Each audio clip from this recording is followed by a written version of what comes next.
انا للہ و انا الیہ، اتنے پیارے منع ہو کر، اتنا پیارا بچہ ہو کر، اور گالی دے رہے ہو تم۔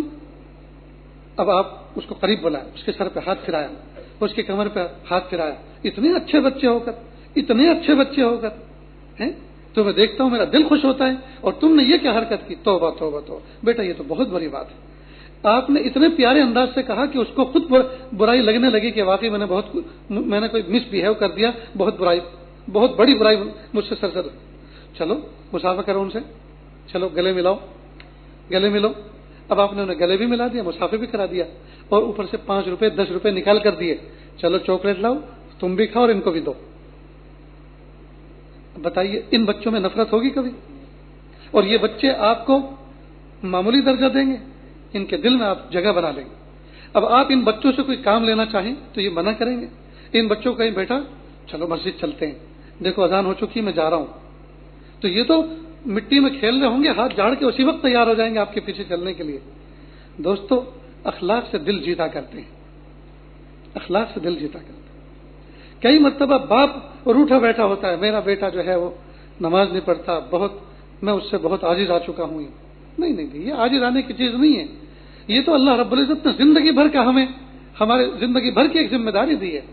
ہمیں اپنا کام پورا کرنا ہے، اخلاق سے کرنا ہے، زندگی بھر کرنا ہے، چاہے وہ زندگی بھر نماز نہ پڑھے، اللہ نہ کرے ایسا، چاہے وہ نہ پڑھے، لیکن ہماری اللہ کے یہاں پوچھ نہیں ہوگی، لیکن ہمارا کام زندگی، یعنی 1-2 مرتبہ کہہ کے آپ مایوس ہو کے بیٹھ جائیں، مایوس نہیں ہونا چاہیے، مایوس تو ہرگز نہیں ہونا، اپنی ڈیوٹی مرتے دم تک کرنی۔ آج کل بہت سارے لوگ تھوڑا تھوڑا کام کر کے مایوس ہو کر بیٹھ گئے، شوہر بیوی سے مایوس ہو کر بیٹھ گیا، باپ بیٹی بیٹوں سے مایوس ہو کر بیٹھ گیا ہے، پارٹنر سے مایوس ہو کر بیٹھ گیا، پڑوسی سے مایوس ہو کر بیٹھ گیا، استاد شاگرد سے مایوس ہو کر بیٹھ گیا۔ نہیں، مایوس کیوں؟ حتی المقدور کوششیں کرتے رہیں، دعائیں کرتے رہیں، بدگمان کسی سے نہ ہو، اور اللہ تعالیٰ سے اللہ نے ہمیں بچایا اس پر اللہ کا شکر ادا کریں، اور دوسرا کسی گناہ مبتلا ہے اس کے لیے دعائیں خیر کریں۔ یہ ہمارا وظیفہ ہے، یہ ہماری ڈیوٹی، اللہ کے محبوب صلی اللہ علیہ وسلم کی امتی ہونے کی حیثیت سے یہ ہماری ڈیوٹی۔ تو جب بھی کسی کے اندر کوئی برائی دیکھیں تو آپس میں تذکرے ہرگز نہ کریں، ان تذکرہ کرنے سے اس کا تو نفع نہیں ہوگا، پلس ہمارا نقصان یہ ہوگا کہ ہم دونوں کے دل میں آپس میں اس کے برائی کا تذکرہ کرنے کی وجہ سے نفرت بیٹھ جائے گی، اس کی نفرت، اس کے اندر جو خوبیاں ہیں ہم اس سے بھی فائدہ نہیں اٹھا سکیں گے۔ لہذا غیبت بالکل الاؤ نہیں، بالکل جائز نہیں۔ ہاں اگر کرنا ہے تو اس نیت کے ساتھ کرے کہ اس کی ہمیں اصلاح کرنی ہے۔ یہ ڈسکشن اس لیے ہو رہا ہے کہ کچھ فیصد میرے اندر ہمت ہے، کچھ فیصد سامنے والے کے اندر ہمت ہے، دونوں مل کر احسن طریقے سے اس سے دوستی کریں گے، اس کے پاس جائیں گے، اس کو اپنے پاس بلائیں گے، بات کریں گے تو انشاءاللہ بات اس کی سمجھ میں آ جائے گی۔ کتنے بچوں نے گٹکا کھانا چھوڑ دیا، کتنوں نے بیڑی پینا چھوڑ دیا، کتنوں نے بری عادتیں چھوڑ دی، کہنے والے کے حسن کلام سے، حسن انداز سے۔ اور جو سخت انداز سے بات کرتے ہیں تو سامنے والے کہہ دیتے ہیں، کئی مرتبہ کہہ دیتے ہیں چھوڑیں گے، اپنی مرضی پہ چھوڑیں گے، جب اللہ ہمیں توفیق دیں گے تب چھوڑیں گے، لیکن تمہارے کہنے سے تو نہیں چھوڑیں گے۔ ان کو وہ کہنا برا لگتا ہے۔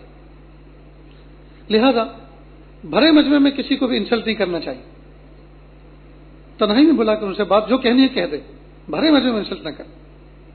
اسی طرح جس وقت جذبات بنے ہوئے ہوں، غصے کے جذبات بنے ہوئے ہوں، اس وقت آدمی قابو میں نہیں رہتا، اس وقت برداشت کر لے۔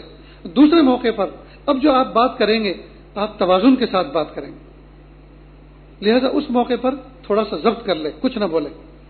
دوسرے موقع پر موقع تلاش کر کے پھر بات کرے کہ وہ جو اس موقع پر یہ حرکت ہوئی، وہ جو بات ہوئی، جی تو چاہ رہا تھا اسی وقت بات کہتا، لیکن میں نے مناسب نہیں سمجھا، میرے بھی جذبات دوسرے بن چکے تھے، آپ بھی غصے میں تھے، کام خراب ہوتا، لیکن اب ذرا سمجھ لیں اچھی طرح یہ چیز اچھی نہیں ہے۔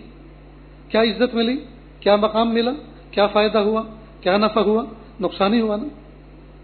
اب ظاہر ہے کہ جس وقت آپ بات کر رہے ہیں اب آپ کے دل میں بھی غصہ نہیں ہے اور سامنے والا بھی نارمل پوزیشن میں ہے، اب اس کو اعلیٰ درجے کی ندامت ہو رہی ہے اور یہی اس کی اصلاح کا ذریعہ بنے گی۔ غصے میں کسی آدمی کی اصلاح نہیں ہوتی، غصے میں کئی مرتبہ آدمی منفی اثرات لے لیتا ہے۔ تو اس کو دوستو اچھی طرح سے سمجھیں۔ تو غیبت سے مکمل اجتناب کریں، نہ کسی کی غیبت کریں، نہ کسی کی غیبت سنیں۔ ہاں البتہ اصلاح کی اگر نیت ہے تو اس صورت میں کرنا جائز ہے۔ اب اصلاح کیسے کریں وہ بھی معلوم ہو گیا کہ ہم دوسرے آدمی سے اس انداز سے بات کریں کہ پہلے ہم اس کے دل میں پہنچیں، اس کے دل میں اتریں، پہلے اس کو مانوس کریں غیر مانوس انداز میں. جس طرح توا اگر گرم نہ ہو، توا گرم نہ ہو اور روٹی پہلے اس پہ ڈال دی جائے تو چپک جائے، خراب ہو جائے. روٹی پکانے کے لیے توے کا ایک خاص ٹیمپریچر پر گرم ہونا ضروری ہے. اسی طرح نصیحت کہنے کے لیے، سامنے والے کا نصیحت سننے کے لیے اس کا لیے ماحول بنانا ضروری. اگر نہیں بنائیں گے تو دوستو جی بات ہماری سنے گا ہی. آپ بھائی بھائی کہہ کر، بیٹا بیٹا کہہ کر، بیٹی بیٹی کہہ کر جی پہلے اس کو مانوس کریں اپنے سے. جب تک آپ اپنی ذات سے کسی کو مانوس نہیں کریں گے وہاں تک آپ کی بات سے کوئی مانوس نہیں ہوگا. تو یہ سبق یاد رہے گا دوستو، کریں گے انشاءاللہ.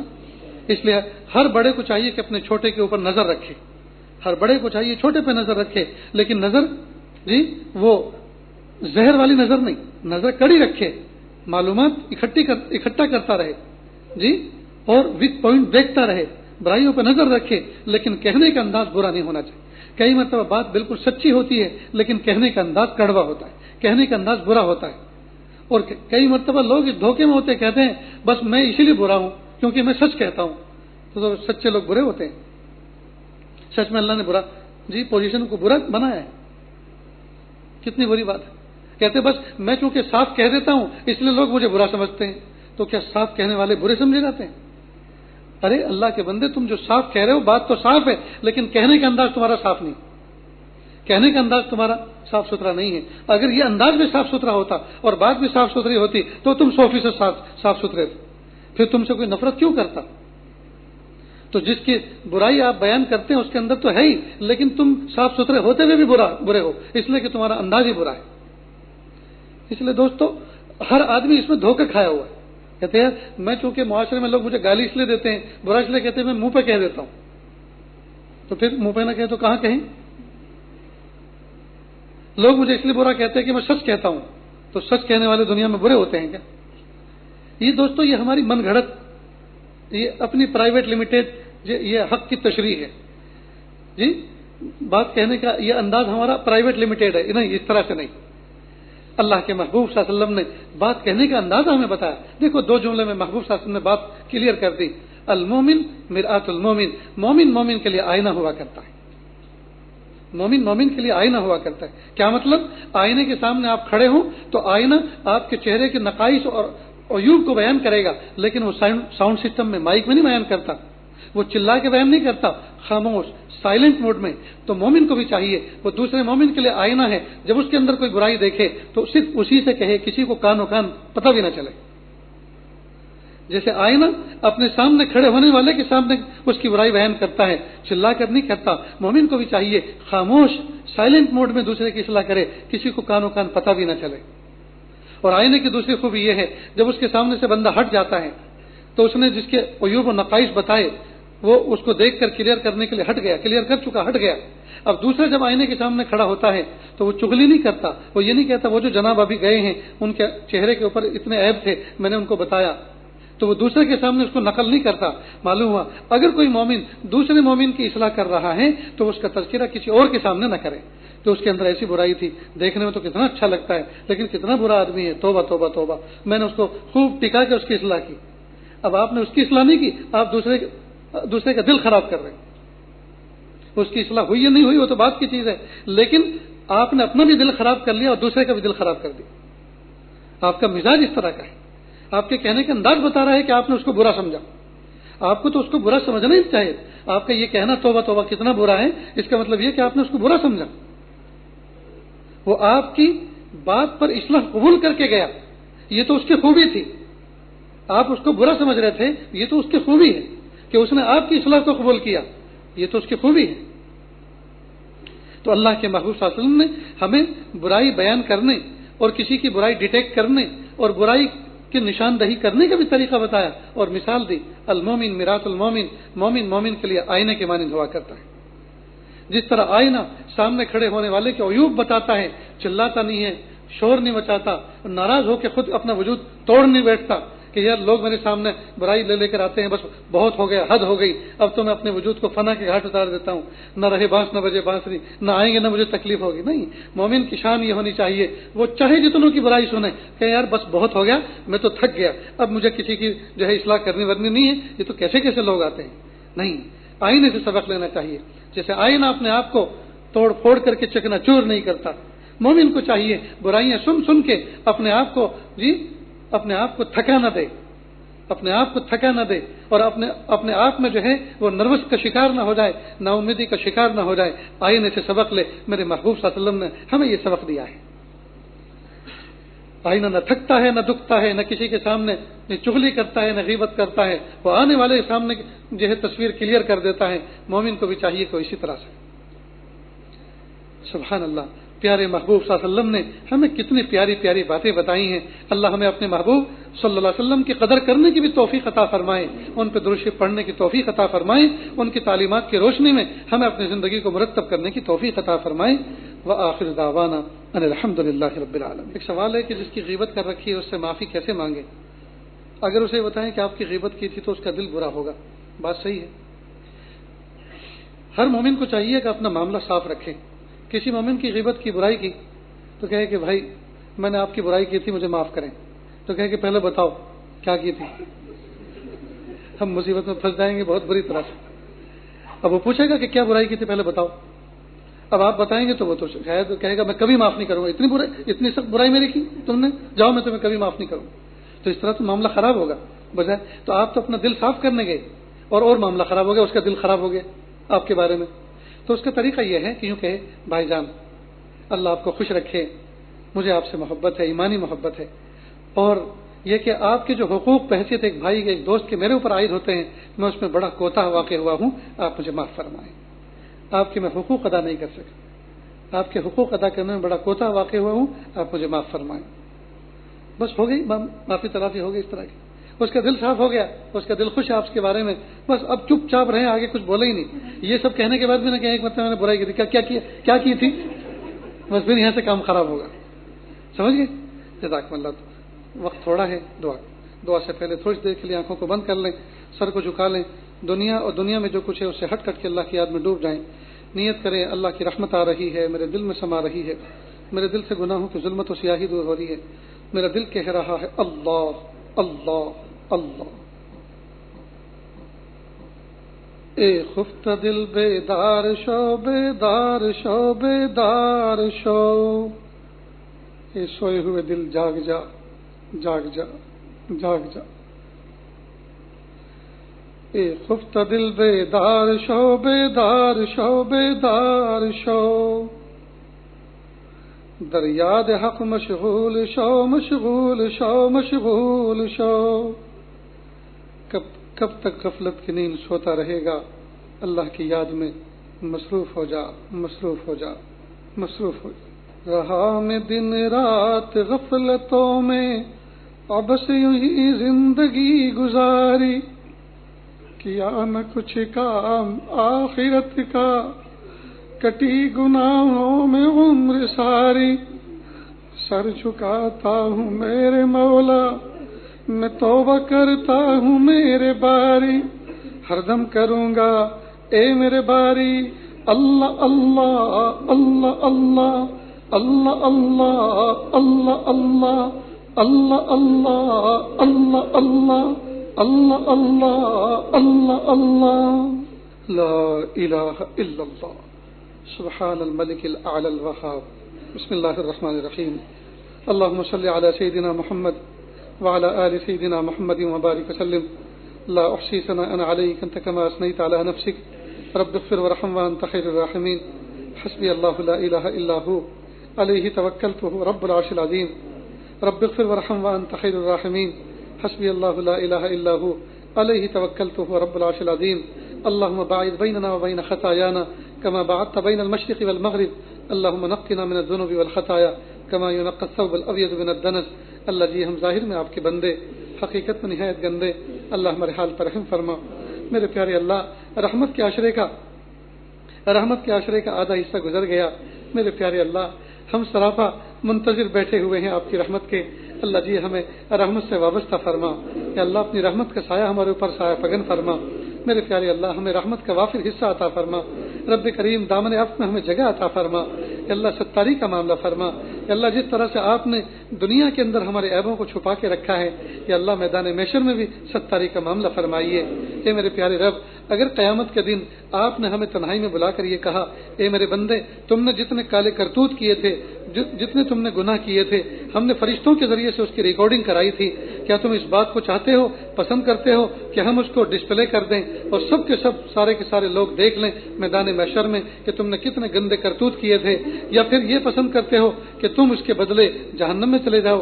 تو پیارے اللہ، ہم میں سے کوئی بھی مائی کلال ایسا نہیں ہے جو یہ کہے کہ پیارے اللہ دکھا دو۔ ہم میں سے ہر ایک شخص یہی کہے گا، نہیں نہیں اللہ، چھپا لیجئے، مت دکھائیے، اور ہم جہنم میں چلے جاتے۔ اے میرے پیارے رب، ہم تو دنیا میں دو بندوں کے سامنے کی رسوائی برداشت نہیں کر سکتے، اللہ بروز محشر ماں باپ کے سامنے کی رسوائی کیسے برداشت کریں گے؟ یا اللہ اس میدان محشر میں جہاں پیاری ماں بھی ہوگی، پیارا باپ بھی ہوگا، پیاری بیٹی بھی ہوگی، پیارے بیٹے بھی ہوں گے، پیاری بیوی بھی ہوگی، پیارے نبی بھی ہوں گے، پیارے استاد بھی ہوں گے، پیارے شیخ و مرشد بھی ہوں گے، پیارے دوست بھی ہوں گے، وہ بھی ہوں گے جنہوں نے ہمیں اللہ کا ولی سمجھا تھا۔ اے میرے پیارے اللہ، اے میرے پیارے اللہ، اے میرے پیارے رب، اے میرے سونے رب، کیا گزرے گی اگر وہیں رسوائی کا معاملہ ہو گیا تو کیا گزرے گی؟ اے میرے پیارے رب، ستاری کا معاملہ فرمائے کہ اللہ جس طرح سے آپ نے ہماری جسم کی گندگی کو ہماری چمڑی کے ذریعے سے چھپا کے رکھا، اگر ہمارے چہرے سے ہماری چمڑی دور ہو جائے کہ اللہ ہماری کھال اتر جائے تو ہمارے چہرے کی رنگت کو دیکھ کر اور خون بہتے ہوئے خون کو دیکھ کر ہر شخص تھو تھو کرے گا، نفرت کرے گا۔ اگر ہمارے پیٹ کی چمڑی ہٹ جائے اور اس کا پردہ کھل جائے تو ہمارے پیٹ کی علائش کو دیکھ کر ہر شخص ناک بھاؤ چڑھا کر ہم سے دور بھاگے گا۔ میرے پیارے رب، جس طرح سے آپ نے ہمارے جسم کی علائش اور گندگیوں کو پیارے اللہ چمڑی کے پردے سے آپ نے اس کو چھپا لیا ہے، رب کریم ہمارے باطن کو یا اللہ قیامت کے دن چھپا کے رکھیے۔ یا اللہ ہماری باطن کی برائیوں کو جس طرح آپ نے دنیا میں چھپایا، یا اللہ ان کو آخرت میں میدان محشر میں بھی چھپا کے رکھیے۔ یا ستار استر لی، یا اللہ ہمیں چھپا کے رکھیے، رحمت کا معاملہ فرما، عافیت کا معاملہ فرما۔ میرے پیارے اللہ، اس محفل میں نہ جانے کتنے دکھیارے، نہ جانے کتنے غم کے مارے بیٹھے ہوئے ہیں، یا اللہ سب کے دلوں کے اندر کچھ نہ کچھ مسائل ہیں، کچھ نہ کچھ ضرورتیں ہیں، مخلوق کے سامنے کہہ بھی نہیں سکتے اور دل میں رکھ کر سہ بھی نہیں سکتے۔ اللہ سب کی دلی جائز نیک تمناؤں کو پورا فرما۔ اللہ جی رزق حلال عطا فرما، صدق کے مقال عطا فرما، تھوڑی محنت میں زیادہ سے زیادہ روزی عطا فرما، جو وقت بچے اسے اپنی یاد میں گزارنے کی توفیق عطا فرما۔ جوان بچے اور بچیاں گھروں میں لوگوں کے بیٹھے ہوئے ہیں، اللہ ان کو مناسب رشتے عطا فرما، مناسب جوڑے عطا فرما۔ اللہ جی اولاد کے دکھوں سے حفاظت فرما۔ یا اللہ ہر گھر میں ماں باپ اپنے اولاد سے پریشان ہیں، میرے پیارے اللہ اولاد کے دکھوں سے حفاظت فرما۔ یا اللہ وہ بچی جس کو ماں نے 9 مہینے پیٹ میں رکھا، 2 سال چھاتی سے لگا کے دودھ پلایا، 5-6 سال دست شفقت پر رکھا اور غلام بے دام بن کر رہی، وہی بچی جوان ہو کر جب ماں کے سامنے ٹکا سا جواب دیتی ہے، ماں خون کے آنسو روتی ہے، ماں خون کے آنسو روتی ہے، ماں خون کے آنسو روتی ہے۔ بچی کہہ دیتی ہے چل چپ رہے۔ میرے پیارے اللہ، ماں کے دل پہ کیا گزرتی ہوگی؟ یہ بچی جن کو میں نے جن کر پال پوش کر بڑا کیا، آج مجھے یہ چل کہہ رہی ہے۔ اے میرے پیارے رب، اے میرے پیارے رب، بچیوں کو صحیح فہم عطا فرما، ماں باپ کی قدر و منزلت کرنے کی توفیق عطا فرما۔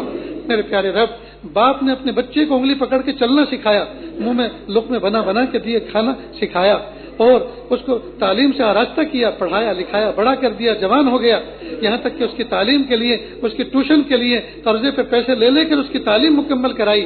اور جب بچے میں منی پاور آ گیا، مسل پاور آ گیا، تو یہ باپ کو اپنی خاطر میں نہیں لیتا، باپ کو گردانتا نہیں ہے، اور باپ سامنے آتا ہے کئی مرتبہ ایسے جملے کہہ دیتا ہے، باپ کا دل زخمی ہو جاتا ہے۔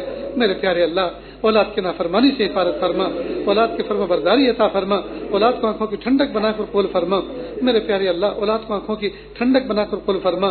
یا اللہ جو بچے نکم میں نکل گئے، یا اللہ ان کو لوٹا دیجئے، یا اللہ ماں باپ کا فرما بردار بنا دیجئے، صبح کا کھویا ہوا شام کو لوٹ آئے، کھویا ہوا نہیں کہلاتا۔ میرے پیارے اللہ سدھار دیجئے، فہم دے دیجئے، ماں باپ کی قدر و منزلت کرنے کی توفیق دے دیجئے۔ میرے پیارے اللہ، ہمیں ایمان کامل عطا فرما، اخلاص کامل عطا فرما، احسان کامل عطا فرما، احسان کامل کا احساس کامل عطا فرما۔ یا اللہ رزق حلال عطا فرما، صدق مقال عطا فرما۔ یا اللہ ہماری سیئات کو حسنات سے مبدل فرما، یا اللہ ہماری برائیوں کو نیکیوں سے تبدیل فرما، یا اللہ جس طرح سے ہمارے کالے بال سفیدی سے تبدیل ہو گئے، اللہ ہمارے دل کی سیاہی کو بھی سفیدی سے بدل دیجیے، اللہ ہمارے دلوں کی سیاہی کو بھی سفیدی سے بدل دیجیے۔ میرے پیارے رب رحمت کا معاملہ فرما، عافیت کا معاملہ فرما، اللہ جی جو مانگا عطا فرما، جو مانگنے سے رہے گا وہ بھی عطا فرما۔ یا اللہ ہمارے ملک میں انتخابات کا دورہ ہے، رب کریم جس دن نتیجے کا دن آئے میرے پیارے اللہ آنکھوں کو ٹھنڈا کر دیجیے، ہمارے ملک کی بھاگ دوڑ اس جماعت کے حوالے کیجیے، اس کو فتح سے ہم کنار فرمائیے۔ یا اللہ جو اس ملک کو صحیح ڈھب سے لے کر چلنے والے ہوں، یا اللہ جو رہنے والوں کے حقوق کی رعایت کرنے والے ہوں، جو مختلف مذاہب کے لوگوں کو محبتوں کی نظر سے دیکھنے والے ہوں اور اس میں انتشار پیدا کرنے والے نہ ہوں، رب کریم بالخصوص ہمارے دین اسلام میں کوئی انگوش نمائی نہ کرے، ہمارے دین اسلام میں کوئی رخنہ اندازی نہ کرے، ہمارے دین اسلام کے جو احکام آپ کی طرف سے نافذ کیے ہوئے ہیں یا اللہ اس میں کوئی رد و بدل نہ کرے۔ میرے پیارے اللہ ہم ایسی جماعت کی فتح کی آپ سے امید کرتے ہیں، رب کریم ہماری دعاؤں کو قبول فرما لیجئے۔ یا اللہ عرب اور عجم میں آگ لگی ہوئی ہے، اللہ ترس کھا لیجئے، مہربانی کا معاملہ فرما۔ یا اللہ اس وقت نہ جانے کتنے لوگ عمرے پہ نکلے ہوئے ہیں، یا اللہ وہ آپ کے بندے کتنے پیارے ہوتے ہیں جو لبیک اللہم لبیک لبیک لا شریک لک لبیک ان الحمد والنعمت لک والملک لا شریک لک، دیوانہ وار یہ نعرہ بلند کرتے ہوئے آپ کے گھر کی طرف سفر کرتے ہیں۔ کہ اللہ ہم سب کو بھی اس میں شامل فرما، کہ اللہ ہم سب کو بھی اس میں شامل فرما، کہ اللہ ہم سب کو بھی اس میں شامل فرما۔ کہ اللہ بہت دل تڑپتا ہے اس نبی پاک صلی اللہ علیہ وسلم کے روزے پر سلام حضور پڑھیں، کہ اللہ جس کو آپ نے والضحیٰ کہا، جس کو آپ نے یاسین کہا، جس کو یا ایھا المزمل کہا، جس کو آپ نے یا ایھا المدثر کہا، کہ اللہ اس کے روزے اقدس پر جا کر ہم بھی صلاۃ حضور پڑھیں، الصلاۃ والسلام علیک یا رسول اللہ کہیں۔ میرے پیارے اللہ یا اللہ اس صیغے سے سلام پڑھنے کی توفیق عطا فرما۔ میرے پیارے اللہ رب کریم ہمارے دلوں کے